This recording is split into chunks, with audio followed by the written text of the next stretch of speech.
A minha mãe, ela me contou que o bebê estava lá na redinha e ela foi fazer um chá. E a casa de repente se estremeceu toda.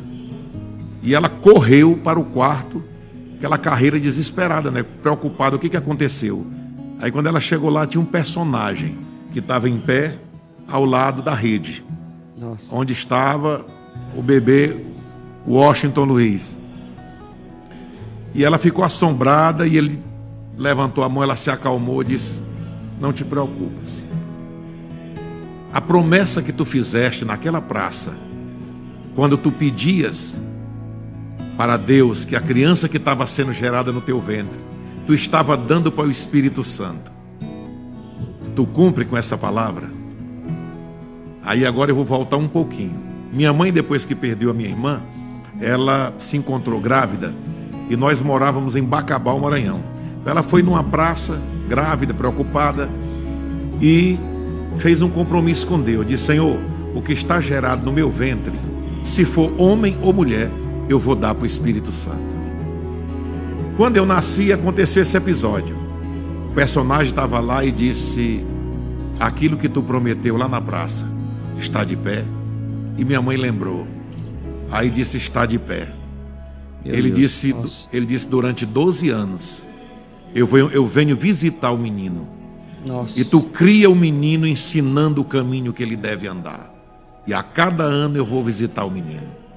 Então Deus. Eu tenho a minha mente, às vezes que ele veio, eu reconheço. Se ele estivesse no meio da multidão, eu sei destacar ele. Glória a Deus. Então durante 12 anos ele visitou. Todas as vezes ele perguntava como era que estava tudo, se eu estava sendo hidratado com a palavra genuína. Então, minha mãe, quando me contou isso, eu chorei muito, porque aí eu fui compreender o que muitas pessoas não compreenderam no meu ministério. Deus me habilitou com algo de uma sublimidade extraordinária, não é? Me mostra as coisas.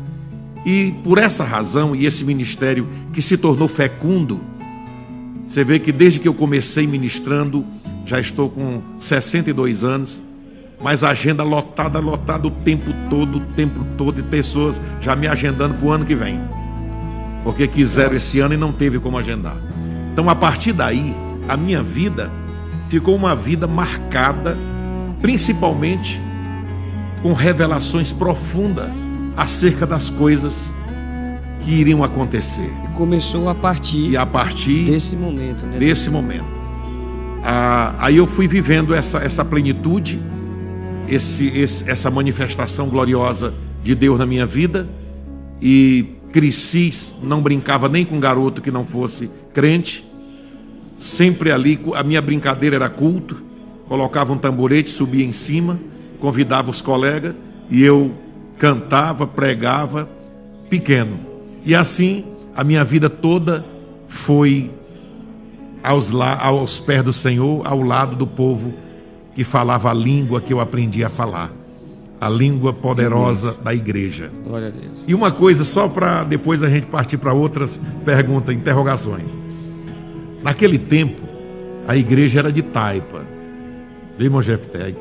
Igrejinha feita de taipa, coberta de palha. Era no tempo da lamparina, do lampião? Era do lampião. É, olha. Então a nossa igreja... Jefté não sabe o que é isso não? Não sei não peguei essa época não, mas já ouvi muitas histórias. Pastor, continue, que eu estou vidrado aqui na sua... Pronto.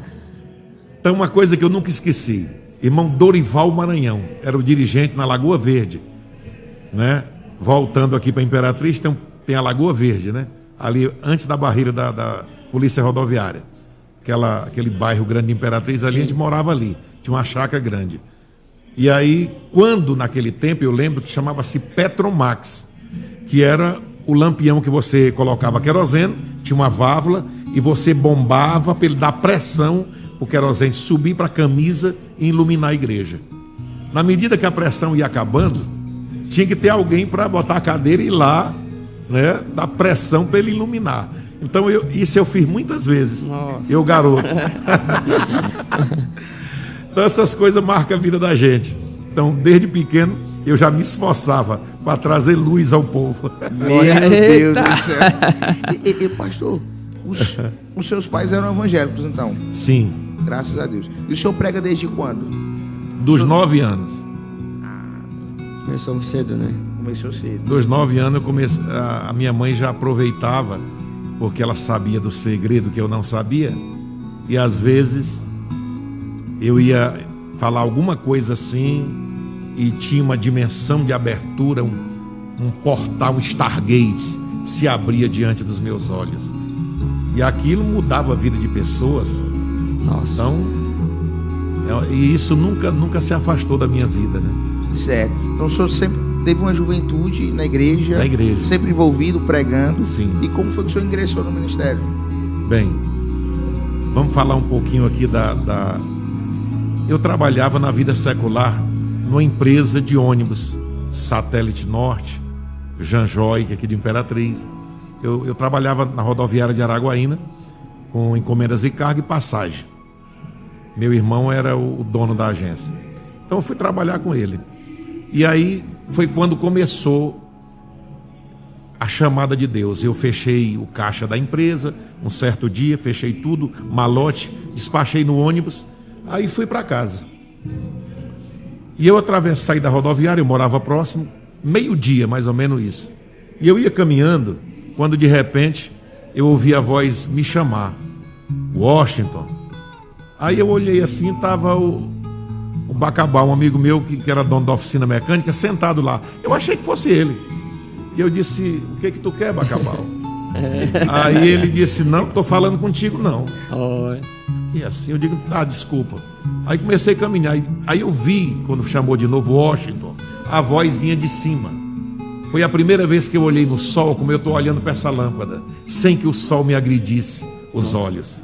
E a voz vinha na direção do sol. Washington, eu estou fechando essa porta de trabalho. Estou te escolhendo para fazer a minha obra. Começou a falar comigo. Não te preocupa com teus filhos. Eu vou cuidar dele. Onde eu te levar, eu usarei a tua boca, usarei tuas mãos, usarei... Rapaz, foi algo assim tremendo. Eu fiquei praticamente em pânico, né? Uma experiência muito afinada com Deus, né? Quando eu cheguei em casa, minha esposa disse, meu filho, o que está acontecendo? Você está assim diferente. Eu falei, minha filha, o Senhor está me arrancando, tirando da empresa. Eu não posso mais trabalhar na empresa. Por essa razão, assim, Deus me chamou para a obra e eu agora não posso sair fora disso. Mas, depois que passou aquele efeito, veio a preocupação. Aluguel, o pão de cada dia, as responsabilidades de pai. Fiquei preocupado e fui segurando o emprego ali. Eu digo, não, o Senhor vai escolher outro, Ele vai me deixar quieto.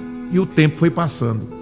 Chegou a uma situação que eu estava na agência, quando alguém bateu na vidraça da agência e disse assim, covarde, até quando tu não vai ouvir a voz do Senhor?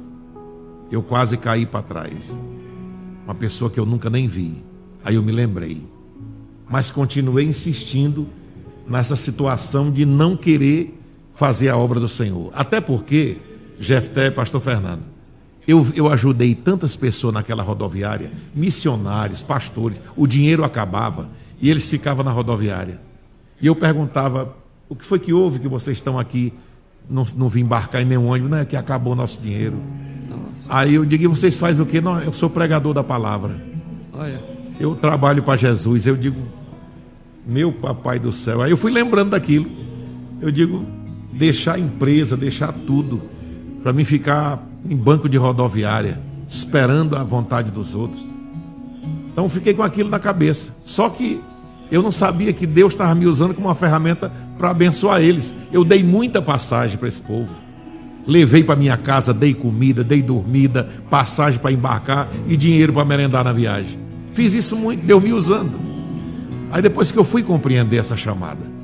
Então, tudo isso que eu vivi ali para ser chamado para a obra, para meter a cara na obra mesmo com toda a força, foi preciso que Deus usasse algumas pessoas que eu nunca vi na vida.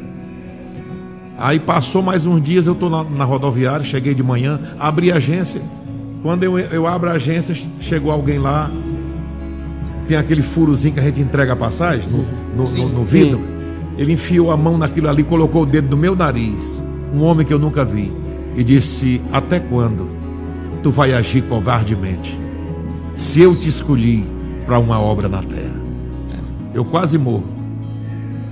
Aí eu disse: eu não dou mais conta. Saí dali, cheguei em casa e digo: minha filha, seu marido está desempregado.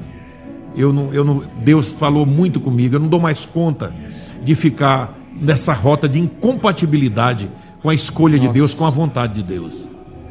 E aí eu falando isso na casa alugada, o dono da casa estava no pé da janela do outro lado e ouviu. Aí ele só fez a rodeada e disse: seu Washington, eu escutei o senhor dizendo que está desempregado e eu preciso que o senhor desocupe a minha casa. É tudo que eu tenho. Aí a prova já começou ali naquela hora. Aí eu já entrei para o quarto e digo: Senhor, eu só estou algumas horas, 2 horas no máximo, que eu resolvi pegar na alça da arca da chamada, da escolha, e já estou sendo despejado da casa. E daí começou a prova. A prova chegou, que a geladeira esvaziou, meus meninos choravam. Aí um dia minha esposa chegou para mim, uma mulher muito equilibrada, disse: meu filho, hoje nós não temos o que dar para os meninos. Acabou. Eu entrei para o quarto e fui chorar. Só que eu fiz uma coisa, pastor Fernando, Jefté, assim, a gente quando está vivendo uma situação que foge um pouco da normalidade, você fica muito sensível. E eu entrei para o quarto e comecei a orar, digo: Senhor, neste momento as carretas da Perdigão, da Sadia está passando carregada de alimento, e teu servo não tem aqui nada para dar para os filhos. Mas se o Senhor quiser, o Senhor pode me botar o endereço, botar o meu endereço no coração de um desses motoristas e fazer ele vir aqui abastecer minha casa, sem ter prejuízo. Minha oração. Terminei de orar, enxuguei o rosto. Quando eu abri a porta, estava a esposa e os meninos, tudo no pé da porta, escutando a oração. Aí minha esposa disse: ô meu filho, eu vi tua oração, não te preocupa não. O Tiago pequeno me abraçou e disse: pai, o Deus que o Senhor serve, amanhã ele proverá.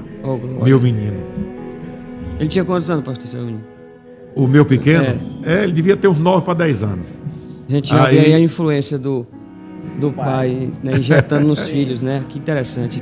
E aí, no outro dia, eu estou lá com a minha esposa conversando, eu escutei um barulho de árvore quebrando lá na porta. Tinha uns cajueiros no outro quintal que cresceu para fora. Então pegava nos carros mais altos, os galhos. Aí que eu olhei por cima assim, eu vi a perna do S, de Sadia. Não, pastor. Eu digo: meu Deus, nossa, o que é aquilo? Sério? Fui lá, abri o portão. Quando eu abri o portão, o camarada chegou, olhou para mim assim e disse: Washington. Eu falei: ele, a paz do Senhor, meu irmão. Deus falou no meu coração, não me pergunte nada. Abriu, foi jogando caixa de frango, lacrada, saco de linguiça, e foi despejando. Tudo fez aquela e disse assim: não me pergunte nada. Ele me mandou abastecer tua casa. Meu Deus. Fechou e saiu a carreta e eu fiquei chorando na calçada. Para você ver que Deus é Deus e Ele não falha. Quando Ele chama alguém para a obra, Ele é o Deus que cuida de quem faz a sua obra. Glória a Deus. Fernando, parece que